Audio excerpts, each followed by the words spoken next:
that moment of wonder, that spark of inspiration when something happens and we're surprised and amazed by it. And we can change our perceptions of ourselves and the world around us, and by doing so, bring more fulfillment, joy, and positive experiences into our lives. He discovered that some of his patients, after undergoing facial surgery, would also undergo radical transformations of their personalities, and some didn't.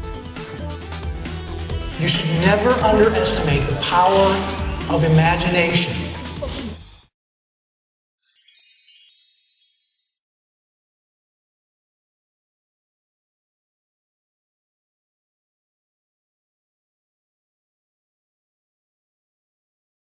So whenever Mitch Williams is here, I always feel like a kid. Good to see you. Good to see you but too, I'm Gary. always a little leery. Mitch, of course, is a famed magician, and we have a lot of information to get through. I know you're going to show us a trick or two, but first, we have a book. You wrote a book, A Call to Magic. I did indeed. It's all about how to bring some real magic into your life. And the subtitle, The Artful Science of Transforming Self and World. So what is it about?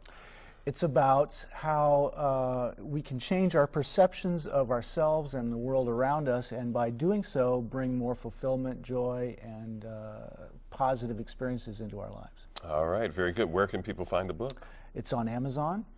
And now, as is traditional, you usually come here and blow my mind away with some magical trick. What do you have? Well, you know, one of the things that I love about magic is it reminds us that things aren't always as they seem.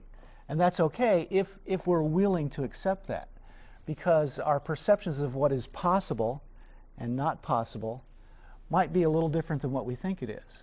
Mm-hmm.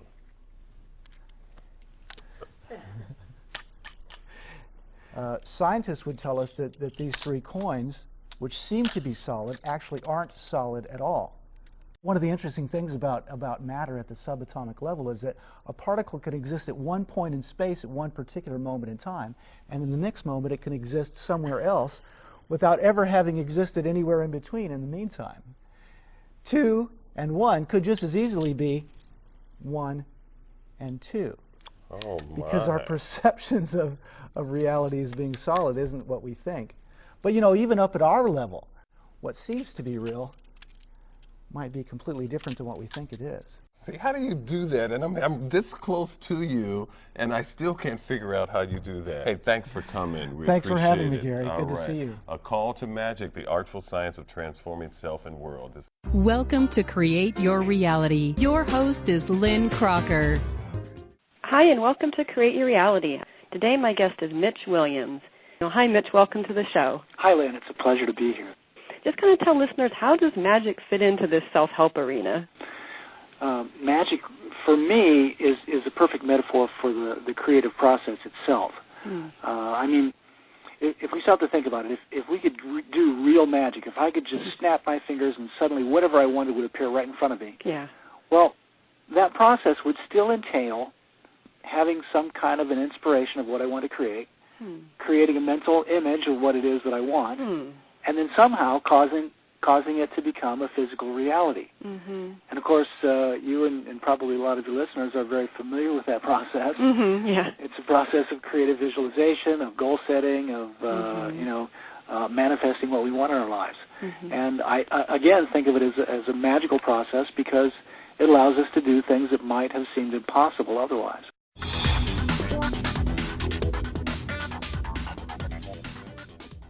Inspiration, being inspired.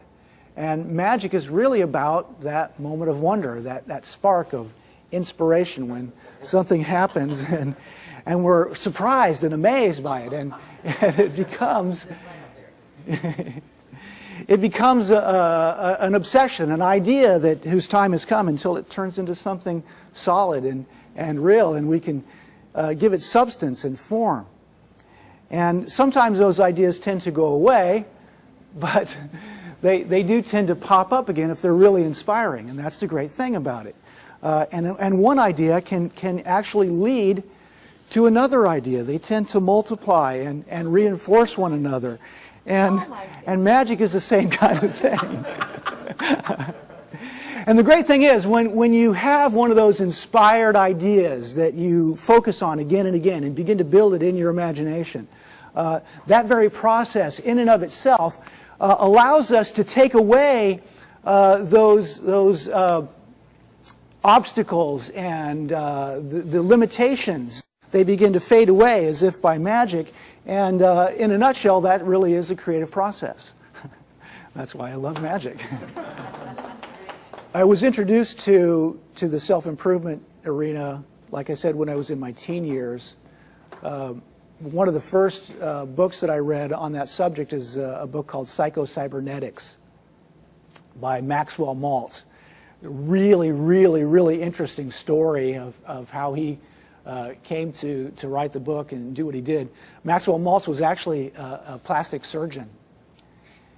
And he discovered that some of his patients, after undergoing facial surgery, would also undergo radical transformations of their personalities. And some didn't. And he wanted to know why. So he started looking into it. And it had to do with their self-image. And so that whole idea of self-image psychology really took hold with me. And I kind of ran with it. Also, because of my involvement in judo and the other martial arts, I was introduced in my teenage years to Eastern philosophies, and started seeing a lot of connections between Eastern philosophies and the whole creativity and self-help and self-development arena, and started bringing them together and combining them and seeing how they all fit together. And so I became really, really interested in that and really dove into studying those kinds of materials and started applying them to my life just to see how they fit, how they worked, and found that they do. And in a nutshell, that's kind of been my journey.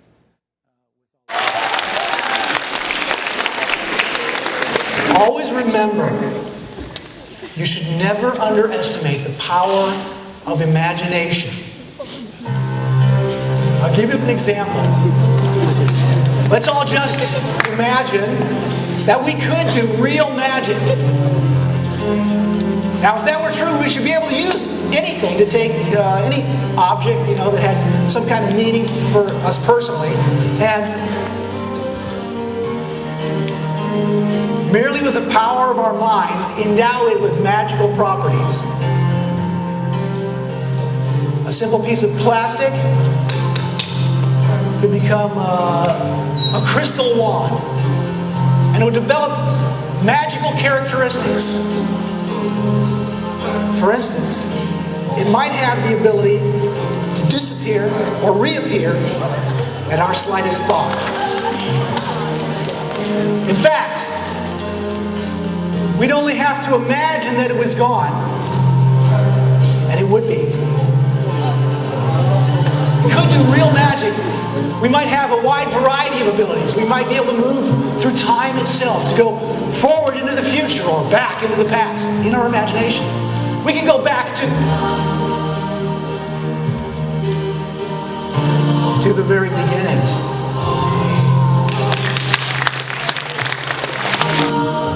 And as we held on to our imagination, those images might actually begin to change,